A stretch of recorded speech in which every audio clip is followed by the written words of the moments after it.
मुझे हिंदू मुस्लिम करना पसंद नहीं है, पर ईरान के हमले के बाद जो भारतीय मुसलमानों का रिएक्शन आया, मैंने सोचा कि चलो मूर्ख हिंदुओं से इस बारे में बात किया जाए। यहाँ पर बहुत सारी बातें हैं, पर चलो 2 से 3 चीज पे सिर्फ गौर करना तो समझ में आएगा कि ये चीजें कैसे काम कर रही हैं। पहला, कि यदि मुसलमानों का फॉल्ट होता है तो वो उस बात को इग्नोर कर देंगे। वो वहां पर रोजगार की बातें करने लगेंगे, वहां पर कमाई की बातें करने लगेंगे, गरीबी की बातें करने लगेंगे, महंगाई की बातें करने लगेंगे, और साथ में ये भी बताएंगे कि वो इग्नोरेंट है, उनको जानकारी नहीं है इस बारे में, उनको तो कमाने धमाने से मतलब है। और दूसरा, इस बारे में ध्यान रखना कि जहां उनके साथ कुछ गलत हुआ तो वहां देखना उनका रिएक्शन, पूरा यूनिटी के साथ वो अपोज करेंगे उस बारे में। जब आप उनसे पूछेंगे तो आपको समझ में आएगा कि भाई इनको तो सब चीज का जानकारी है, दे नो एवरीथिंग। ये हम गधों को नहीं पता है, जो आसपास हो रहा है उनको सब कुछ पता होता है।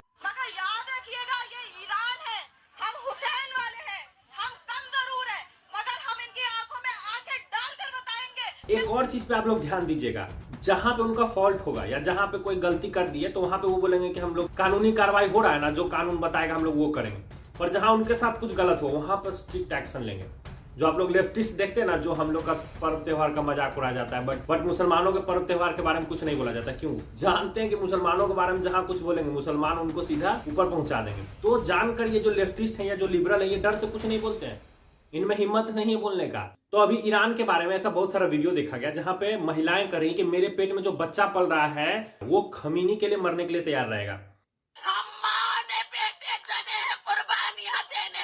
बहुत सारे छोटे छोटे बच्चे इस बारे में बोल रहे हैं। तो छोटे बच्चे को इस बारे में नॉलेज है, मतलब कि उसके माँ बाप उसको ये बात सिखाते होंगे, उसका ग्रुप में ये सब डिस्कशन चलता होगा, जो हम लोग मूर्खों को नहीं पता है। इजराइल के साथ क्या करना चाहिए? मैम इजराइल के साथ नेस करना चाहिए, इजराइल को मारना चाहिए। उन्होंने हमारे खामनेई साहब को मारा है, वहाँ पे भी आप जैसे मासूम बच्चे मारे जाएंगे। अगर मैम हम बड़े होते ना, हम अभी इजराइल में जाके उसे सीने में चक्कू मार देते, चाहे कुछ भी हो जाता। 20 साल की जेल काटनी पड़ती ना, जेल काट लेते, पर इजराइल को मारते। और अपने देश में ऐसी कोई घटना घट जाए, इस पे क्या कहना चाहेंगे? मैम अगर अपने देश में घटना तो घटी हुई है। एक ये मोदी, वो भी वहाँ जा जाके इजराइल के साथ दे रहा था पिछली बार भी, और अब भी इजराइल के साथ आया था तो बम देखा है। कल परसों मोदी खामनाई साहब के पास गया, उनकी हर जगह देख के कहा वे बेटे कहा रोजगार करे, कहा वे नमाज पढ़े, कहा वे अपने घर पे सोवे, और उसने देख के सारी इजराइल को बतला। इजराइल ने वहीं हमला करा ज्यादा। ये किसी को रोना आया कि की मृत्यु के बाद? मैम सुबह बहुत रोया, बहुत रोए थे। मैम क्यों नहीं रोगे जब वे हमारे रेबर थे? इसी तरीके से मोदी जी को कुछ हो जाता तो इसे जाके मोदी जी को कुछ हो जाता फिर रोता। मोदी जी को हम क्यों रोते? नहीं रोते मोदी जी, क्यों रोते? हम के लिए रो रहे। मैम जब हमारे मोदी को कुछ नहीं लगता तो हम उसके लिए क्यों रोते? तो ये भी एक बात है। तो सवाल ये उठता है कि ईरान के बारे में उनको कैसे पता है? वो क्या बोलते हैं कि ईरान ने ये किया वो किया, ईरान ने बहुत तरह से लड़ाई लड़ा है, ईरान ने हम लोगों के लिए बहुत अच्छा काम किया है। खमीनी जो है अफगानिस्तान, पाकिस्तान, इराक और कश्मीर के मुसलमानों से सिंपैथी रखता था, वो असिस्टेंस प्रोवाइड करने का बात करता था। तो जो कश्मीर है वो किसका हिस्सा है? हम लोगों का है। उसमें उसने इंडिया को नहीं जोड़ा, उसमें उसने ये बात लिखा इजराइल और अमेरिका के खिलाफ ये काम करेगा, पर कश्मीर तो भारत का हिस्सा है। तो जो कश्मीर के लिए रेजिस्टेंस आप प्रोवाइड करेंगे तो भारत के खिलाफ आप प्रोवाइड करें। तो वो जो महिला है, वो जो एहसानमंद है खमीनी के लिए, वो एज अ इंडियन तो नहीं है, वो एज अ मुस्लिम है। और जाहिर सी बात है, वही अंबेडकर जी वाला बात, बंद कंपार्टमेंट है इस्लाम, जो भी मुस्लिम है वो मुस्लिम भाई है, और भारतीय से तो यहाँ लेना देना है नहीं। इस बात से ये प्रूव होता है। अब दूसरे चीज में कंपेयर करते हैं, गाजा में भी वो लोग ऐसे ही एकजुटता दिखाते हैं, सड़कों पे उतर जाते हैं, प्रदर्शन करते हैं। ये गलत नहीं है, अपने धर्म के लिए वो कर रहे हैं, तो गलत कैसे हो गया? हम लोग बेवकूफ है ना, जो हम लोग जागरूक नहीं है। वो तो जागरूक है, उनको जो करना है वो अपना काम कर रहे हैं। हमको उनसे जरा सा भी नफरत नहीं है, हमको उल्टा रिस्पेक्ट है उनके लिए कि भाई वो अपना काम कर रहे हैं। अब लोग कहेंगे कि हम उनसे पूछते हैं तो वो नहीं मानते हैं। वो क्यों मानेंगे? यदि हम उनसे सीधे सीधे पूछे कि आप लोग कन्वर्जन फैला रहे हैं, आपको पूरा दुनिया पे हुकूमत करना, वो सीधा सीधे क्यों मानेंगे? उनको फैलाना है। वो हम बेवकूफ है कि पैटर्न नहीं समझ पा रहे, तो ये हमारी गलती है ना, उनका गलती इसमें कहां से आ गया? फलस्तीन जिंदाबाद, मारेंगे तो उसी के साथ, जिएंगे भी तो उसी, जान देंगे, जान फिलिस्तीन के लिए जान देंगे, जान। अब देखिए दूसरे साइड, जहां पे कल्प्रिट मुसलमान है और विक्टिम को दूसरा कोई है, जैसे कश्मीर में बहुत सारे हिंदुओं को मार दिया गया, कोई मेंशन नहीं, दे डोंट केयर। मर गया तो मर गया, उनको क्या? उस समय वो बिजनेसमैन बन जाते हैं, उस समय वो घर का काम करने वाले बन जाते हैं, स्टूडेंट बन जाते हैं, जिनको कोई जानकारी नहीं है देश दुनिया का। यहां पे वो बन गए इग्नोरेंट। क्यों? क्योंकि यहां पे वो पीड़ित नहीं है। तुम बेवकूफ हो, तुम बाहर में जाओ, तुमको नहीं समझ में आ रहा तो तुम गधा हो ना, वो गधे थोड़ी है, वो समझ रहे सब कुछ। They know everything. आपके बाप दादा से ज्यादा उनको पता है। जब हम 6 क्लास में थे तो हमको पहला बार पता चला था राम मंदिर और बाबरी मस्जिद के बारे में। वो भी कैसे? मेरी बहन की दोस्त ने उसको बताया था कि बाबरी मस्जिद बनेगा तो हम तुमको मिठाई खिलाएंगे। तो हम बोले बाबरी मस्जिद क्या होता है, राम मंदिर क्या होता है। तो हमने अपने बड़ों से पूछा तो हमको पता चला थोड़ा बहुत, वो भी ज्यादा नहीं बताया हम लोग को डिटेल में। कोई मंदिर था उसको तोड़ के उस पर बाबरी मस्जिद बनाया गया था, अभी उस पर केस, ये भी सही से नहीं बताया गया था। मतलब 6 क्लास में हम थे, 5वां क्लास की लड़की थी, लड़की को इतना नॉलेज था कि बाबरी मस्जिद बनना चाहिए, हमको 6ठा क्लास में नॉलेज नहीं था कि राम मंदिर बनना चाहिए कि नहीं। और इस बारे में भी गौर करिएगा, जब पाकिस्तान बांग्लादेश का बात होता है तो वो बोलते हैं कि वो बाहर के हिंदू हैं, उनसे हम लोग को क्या मतलब, हम लोग को तो भारत के मुसलमानों से मतलब होना चाहिए। यही सवाल बहुत सारे मूर्ख उनसे पूछ रहे हैं कि अभी ईरान तो बाहर का देश है तो आपको क्यों फर्क पड़ रहा है। अबे गधे, तुम बेवकूफ हो ना, वो मुसलमान है, वो अपना उम्मा फॉलो कर रहे हैं, तुमसे उनको घंटा फर्क नहीं पड़ता। तुम गधा हो जो तुम उनको अपना समझ रहे हो। हम उनसे नफरत नहीं करते हैं, बट ये नॉर्मल फैक्ट है, ये समझने वाली बात है। They don't care about you. Kashmir में क्या होगा, बांग्लादेश में क्या होगा, पाकिस्तान में क्या होगा, उनको घंटा फर्क नहीं पड़ता है। मरने वाला मुसलमान के अलावा कुछ भी होगा उनको नहीं फर्क पड़ता है। They don't care. और जिसको इस बारे में विश्वास नहीं, अभी देखो अभी ईरान का जो विवाद चल रहा है, जिस तरह से वो लोग उठ खड़े हुए हैं, एकजुटता दिखा रहे हैं, इससे साफ पता चलता है। अब इनका इन्फ्लुएंस देखो मूवीज में आपने मैहूना मूवी के बारे में सुना होगा, जिसमें शाहरुख खान थे, उसमें आतंकवादी हिंदू को दिखाया गया। कोई हिंदू आतंकवाद के बारे में अभी तक कहीं दुनिया में वर्णन नहीं है, पर उस मूवी में बना। क्यों? क्योंकि डायरेक्टर फराह खान थी, मुसलमान थी, मुसलमान को डायरेक्ट नहीं कुछ बोलना चाह रही थी। मतलब जहां उनको दिखाना था वहां अपने मुसलमानों को उन्होंने सील्ड कर लिया और आतंकवादी हिंदू को दिखा दिया। उतना साल पहले जब लोगों के पास इंफॉर्मेशन नहीं होता था तो लोगों ने तो सोचा कि हिंदू भी आतंकवादी हो सकता है। अब दूसरा चीज में आते हैं, आप लोग कई मूवी देखे तो आप लोग को खुद सवाल नहीं उठा कि बार बार टोपी वाला मुसलमान को इतना अच्छा क्यों दिखाया जा रहा है। सिख को भी दिखाया जा सकता था, या कोई और बौद्ध को अच्छा दिखाया जा सकता था, जैन को अच्छा दिखाया जा सकता था, पर नहीं, सिर्फ मुसलमान एक ना एक किरदार जरूर होगा। थोड़ा सा तो उसमें लगता है ना कि थोड़ा तो बनावट है, कहीं से तो कुछ एक्सटर्नल फैक्टर है इसमें, कुछ तो गड़बड़ हो रहा है बीच में, पर्दों के पीछे से कोई पैसा का लेन देन हो रहा है या कोई इन्वेस्टमेंट दे रहा है। अब इसमें मेरा ये एक मानना है कि कोई मुसलमान होगा जो बोलता होगा कि हमारा एक अच्छा किरदार आप दिखा दीजिए मूवी में, आपको मूवी में इन्वेस्टमेंट कर देंगे। जैसे मान लीजिए कोई डायरेक्टर को 50 करोड़ रुपया लगा तो 5 करोड़ हम मिला देंगे, 10 करोड़ हम मिला देंगे, आपको एक रोल अच्छा सा डाल देना बस। और इससे दोनों को फायदा है, एक तो सॉफ्ट पावर मुसलमानों का बन जाता है, तो डायरेक्टर को अच्छा इन्वेस्टमेंट शुरू में मिल जाता है, बाद में प्रॉफिट लोग बांट लिया करेंगे।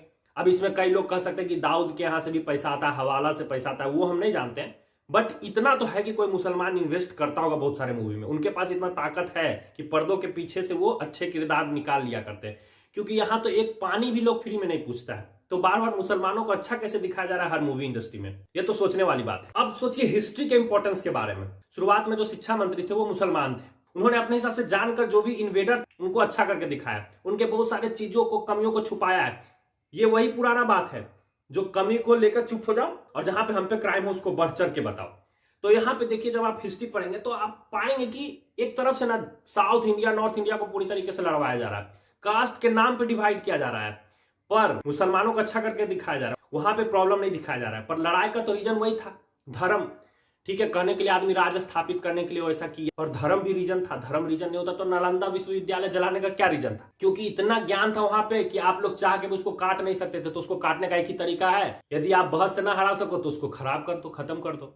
उसके बावजूद वहां का नाम बख्तियारपुर है। तो आप सोचिए कि कितना इन्फ्लुएंस, कितना ताकत रहा। और ये सोचिए आप कि मोपला में विद्रोह हुआ था, मोपला में मुसलमानों ने हिंदुओं को खत्म कर दिया था, बहुत सारे हिंदुओं को मार दिया था। मोपला मसक्कर के जगह मोपला रिवेलियन, मतलब वहां क्रांतिकारी का मूवमेंट उसको बता दिया गया, प्योर धार्मिक मूवमेंट था वो। अब आप ही बताइए कि बहुत सारे मुसलमान राजाओं के बारे में कहा जाता है कि वो लोग मंदिर बनाए थे। अच्छा ठीक, मैं ही 1000 स्कूल को खत्म करवा दूं और 10 स्कूल बनवा दूं, उससे क्या? जो मैंने 1000 स्कूल बर्बाद किया, एक रेशियो होता है, कॉमन सेंस होता है कि नहीं?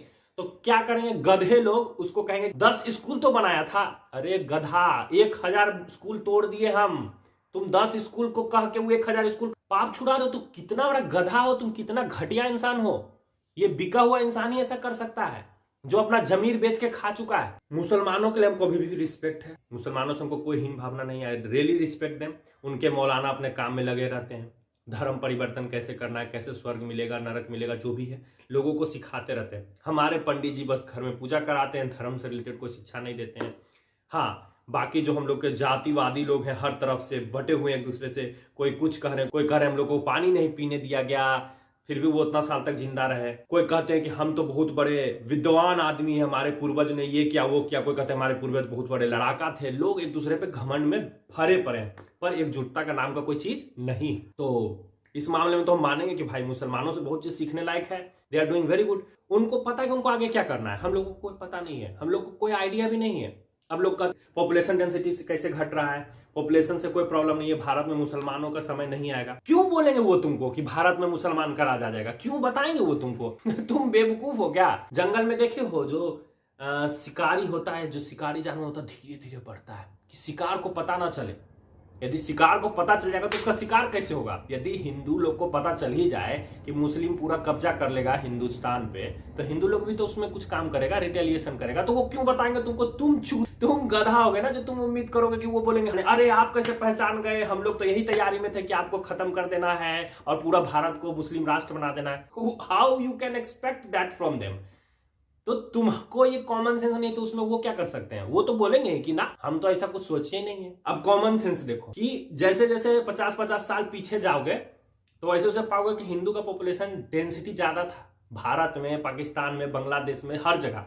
जैसे जैसे 50-50 साल इधर आते जा रहे हैं हम लोग, इधर और बढ़ेंगे 2000, 2050, 2100, इधर जैसे जैसे बढ़ते जाएंगे वैसे वैसे देखिए हिंदू का पॉपुलेशन खत्म होते जा रहा है, इन्फ्लुएंस खत्म हो जा रहा है टाइम के साथ।